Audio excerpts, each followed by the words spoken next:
pengrajin langsung mengangkat seikat rotan yang telah dikuliti. Setelah memeriksa bahwa tidak ada masalah kualitas secara keseluruhan, ia memindahkannya ke meja kerja dan memotongnya menjadi beberapa bagian kecil. Rotan ini sering digunakan oleh para pengrajin karena ringan namun kuat dan tahan lama. Mereka sering dijadikan bahan untuk membuat kursi. Namun, karena rotan tumbuh di alam, beberapa di antaranya dapat mengalami deformasi, pembengkokan dan kerusakan.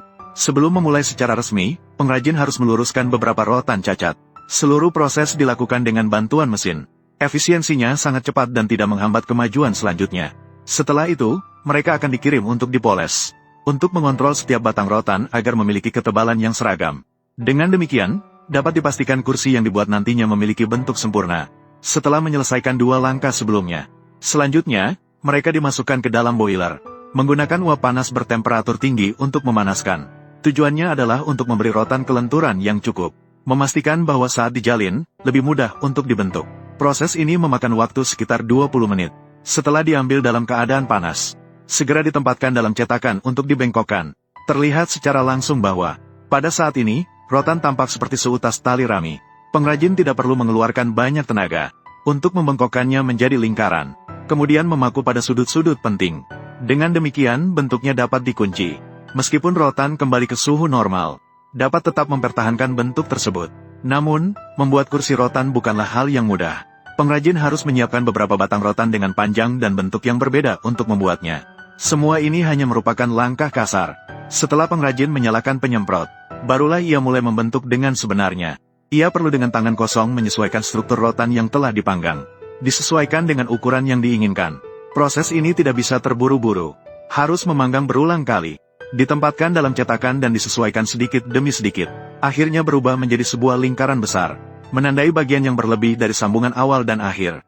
Memotongnya untuk mencapai sambungan dengan sempurna. Selama proses tidak menggunakan lem untuk merekatkan, melainkan memaku untuk mengunci. Setelah dipastikan tidak ada masalah, menggunakan alat profesional untuk menghaluskan bekas yang ditinggalkan oleh pemanggangan, dan disertai dengan pengamplasan menggunakan kain, sehingga rotan menjadi bulat dan halus. Pada saat ini, bisa melapisi bagian luar dan dalam dengan cat, untuk melindungi rotan dari korosi.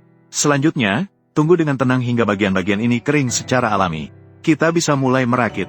Pasang cincin pada kerangka yang telah ditentukan. Paku inti dengan kuat.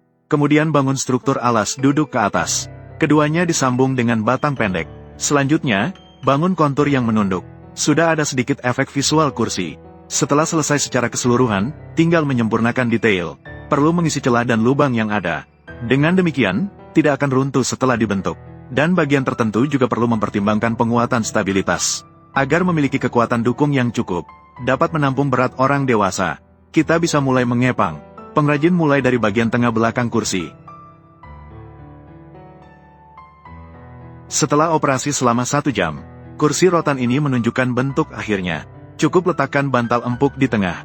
Kita bisa duduk dan merasakan. Karena ini diproduksi dengan tangan sepenuhnya, maka akan sangat nyaman. Tingkat pembungkusannya juga sangat baik. Jika kita beri kesempatan padamu yang di depan layar, berapa nilai kursi rotan seperti ini menurutmu?